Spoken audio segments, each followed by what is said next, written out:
All right, just finished the second service, and today is the first week of our Vision series. It's a 3-week series, and just man, there's so much stuff I shared, but don't want to totally recap. You can watch the video, the whole message. But life is a journey, and every journey has a destination. Your life is going to end up somewhere, and my prayer is that it ends up somewhere with purpose. There are a few people in life whose lives do end up somewhere with purpose, and those are the people that have vision. Those are the people that have vision in their lives. And the thing about vision is it's multifaceted, because our life is multifaceted. We don't have just one vision, but we have a vision. Maybe you have a vision. There's a personal vision. There's a domestic, something with your family vision. You have a vision for your marriage, or there's a vision that you have for your spirituality and your relationship with God, and professionally your job. But it's multifaceted, and a vision is this. It's not just what is or just what could be, but it's what should be. And that's what a vision is. A vision is not just what is, it's not what could be, but it's what also should be. And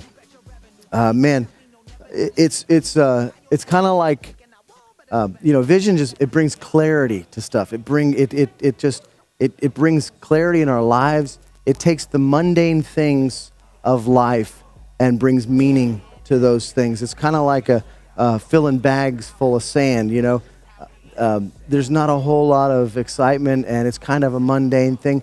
But if you're saving a town from being flooded, that's a whole different story. It just takes on perspective. The vision is, it brings that clarity and life to the mundane things. And there are 4 things that we talked about that vision weaves into our lives.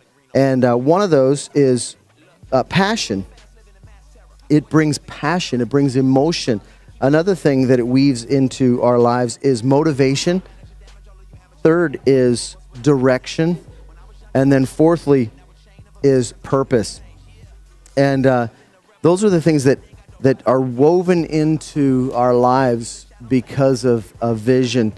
And my prayer is that you would have vision, that you would know what God has called you to. Now, this is going to be a 3-week series, so there's a lot of things that I'm not going to cover in this teaching or this message today, and in this discussion for small group. One of the things I want to clarify too is that sometimes we get frustrated because what we think is a vision from God is not matching up with what we're seeing and experiencing today. And so we get frustrated because we think the vision has to happen now. And next week we're going to talk in depth about that. But vision brings passion, it brings motivation, it brings direction, and it brings purpose, because you matter.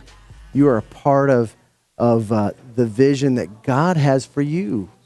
You are His workmanship, created in Christ Jesus.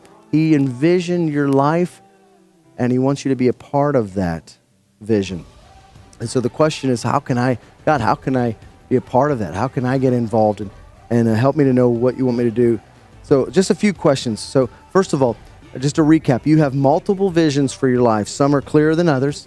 To begin clarifying what you believe your future should hold, write out a sentence. Okay, this is homework. Write out a sentence, a summary of how you believe life ought to be in the following areas. All right. In other words, describe your preferred future: career, finances, spouse, children, ministry. Write those out. What your preferred future would be for those, to bring clarity. Another thing, visions are often born in the soul of a man or a woman who's gripped by a tension between what is and what should be.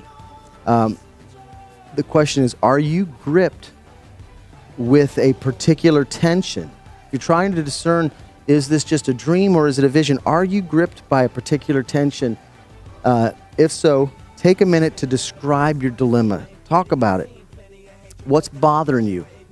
What is the solution and what should be? All right. Number 3, I know there's a lot of discussion, probably more than you guys can take on, but Have any of your burdens begun to feel like a moral imperative? That'll bring clarity to whether it's a dream or a vision. Have any of your burdens begun to feel like a moral imperative, like this must happen? And do you see a connection between your various visions and what God is up to in this world right now? Describe the connection. Is what's going on in your heart something that God is up to in the world right now? How does your picture of a preferred future support God's providential will? All right, I know that's a lot of stuff to talk about. Long discussion, but dive in, have fun. God bless you.